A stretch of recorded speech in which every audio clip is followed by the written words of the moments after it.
이 점은 일부 한간에서도 외교 정책에 대해서 여러 가지 비판이 있는 줄 압니다만, 우리 정부 자체로서도 벌써 작년부터 이런 점에 착안을 해서 여러 가지 여기에 대한 방침이 세워졌고,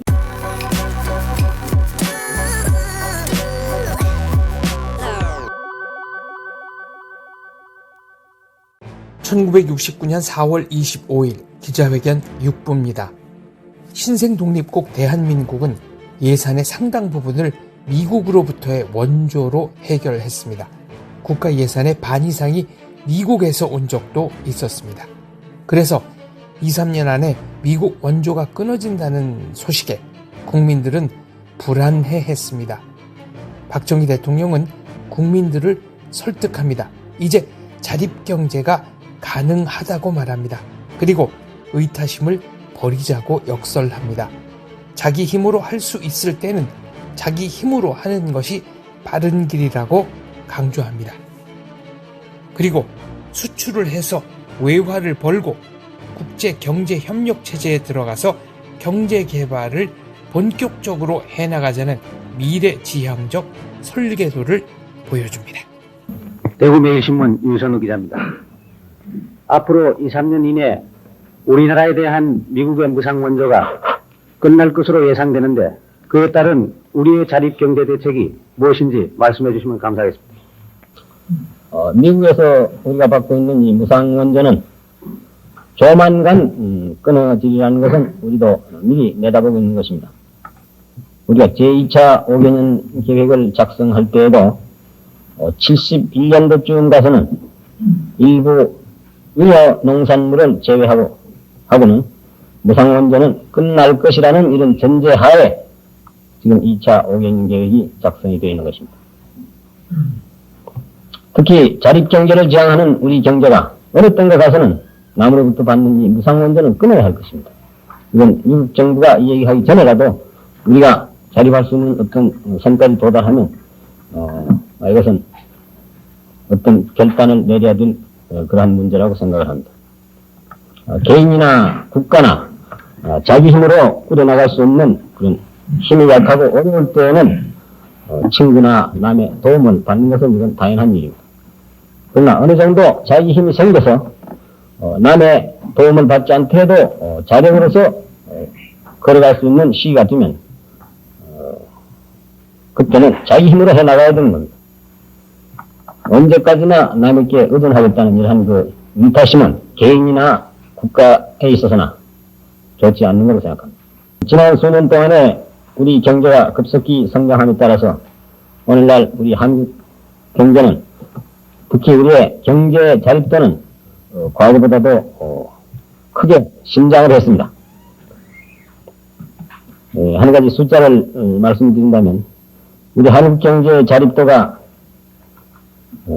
1957년, 이것은 여러분들이 아신 바와 같이 자유당 시절에 우리가 미국의 원조를 가장 많이 받던 해일 것입니다. 이해 우리 한국의 재정 자립도는 47%였던 것이, 그동안에 지금에 와서는 금년 69년도에 우리나라의 재정 자립도는 92%까지 지금 올라가고 있습니다. 이것은 앞으로도 점차 이 자립도가 올라가서 앞으로 수년 내에는 우리는 남의 이런 그 무상 원조 없이 완전히 우리 살림을 우리 힘으로 꾸려나갈 수 있다. 다시 말하면 완전히 자립할 수 있다. 물론 여기에 있어서 식량만은 아직까지 우리가 자급자족을 못하기 때문에 당분간 원조를 받아야 하겠지만, 이것도 우리가 빨리 서둘러서 어떻게 하든지 빠른 시일 내에 식량의 자급자족을 일으켜가지고 이것도 자립을 해야 되겠다. 노력을 해야 될 줄 압니다. 보통 이 개발도상에 있는 국가들이 경제를 건설해 나가는 그 과정은 처음에는 자기 힘이 모자라기 때문에 우방으로부터 무상원조를 받고, 그 다음 단계에는 점차 무상원조를 줄이면서 자관을 받아오고, 다음에는 자기 나라에서 물건을 자꾸 만들어서 수출을 해가지고 외화를 벌여와서 자기의 경제 자립도를 높이고, 이렇게 해서 그 다음 단계는 완전히 국제경제협력체제에 들어가서 그 일원으로서 물건을 맹글러서 팔고 또 사고, 차관을 해오고 갚고 이런 식으로 이렇게 돌아가는 것이 이 하나의 항해일 줄 아는데 우리 한국 경제는 지금 그러한 과정을 순조롭게 지금 겪고 있다고 나는 보고 있습니다. 금년도 미국의 무상원조, 연농산물을 제외한 무상원조, 작년도 무상원조는 약 2천만 불, 금년도도 대략 이런 수준이라고 생각하는데, 현재 우리의 수출가라든지, 우리가 매년 보여드린 외환 수입이라든지, 이런 걸로 봐서 이것이 앞으로,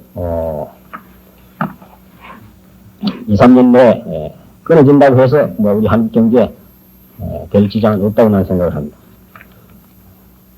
따라서 앞으로 우리는 보다 더 이 수출을 증대를 하고 식량 증산에 힘을 써서 식량을 사오기 위해서 우리가 많은 외화를 써서는 곤란하다.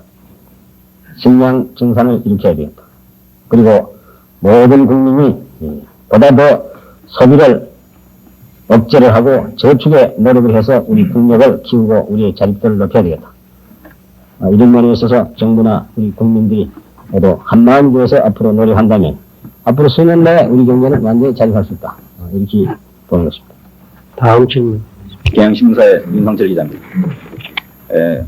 우리나라가 오늘날 같은 경제 성장을 이룩하는 데 있어 외국으로부터 들여온 차관이 기여한 공이 크다는 것은 모두가 인정하고 있습니다.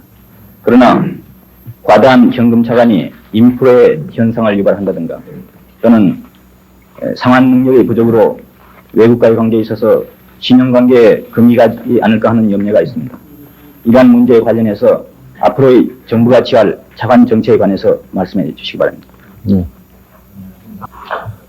개발도상에 있는 국가로서는 우리나라를 막론하고 방대한 개발 투자 재원이 필요로 하고 또 이 투자 재원을 충족하기 위해서는 선진국으로부터 자본을 도입해야 되고 또 기술을 도입해야 된다는 것은 이건 불가피한 사정이라고 생각합니다. 우리나라도 경제 개발을 위해서 지난 수년 동안 외국으로부터 많은 외자와 기술 도입을 해와서 이것이 우리나라 경제 성장에 크게 도움이 되었다는 것도 틀림없는 사실입니다. 물론 개중에는 일부 불실한 기업체들이 있어가지고 여러 가지 말씀을 일부하신 점도 없지 않아 있기는 합니다만 전체적으로 볼 때 우리나라의 지금까지 우리가 해온 외자 도입 정책과 기술 도입, 외자가 우리나라에 들어와서 기여한 그 기여도 이것은 누구도 이것을 낮게 평가할 수는 없으리라고 봅니다. 우리나라도 초기에 있어서는 외자 도입에 있어서 주로 이 양적 면에 우리가 치중을 했다. 이런 감이 있습니다. 그러나 이제부터는 양적 면보다도 질적 면에 또 치중을 해서 다시 말씀드리면 받아오는 데 있어서 보다 더 우리가 엄밀히 선택을 해서 양질의 질이 좋은 그런 외자를 받아들여야 되겠다. 차관 조건이 유리한 그런 외자를 보여야 되겠다. 동시에 우리의 국제 수지를 잘 감안을 해서 우리 상환 능력과 잘 대조를 해가면서 무리하지 않는 그런 외자를 들어야 되겠다. 이런 데 대해서 보다 더 신중을 기해야 되겠다. 이 점은 일부 한간에서도 외자 정책에 대해서 여러 가지 비판이 있는 줄 압니다만 우리 정부 자체로서도 벌써 작년부터 이런 점에 착안을 해서 여러 가지 여기에 대한 방침이 세워졌고 또 구체적으로 하나하나 이런 것이 지금 이루어져 가고 있다는 것을 여러분들에게 말씀을 드립니다. 우리 청와대만 하더라도 비서실에 이 문제만을 위한 어떤 방안 하나 만들어서 외자 도입에 대한 정확한 통계를 하나하나 전부 체크하고 이런 정도로 하고 있기 때문에 정부가 이런 점을 등한히 하고 있지 않다는 것만은 확실히 말씀을 드립니다.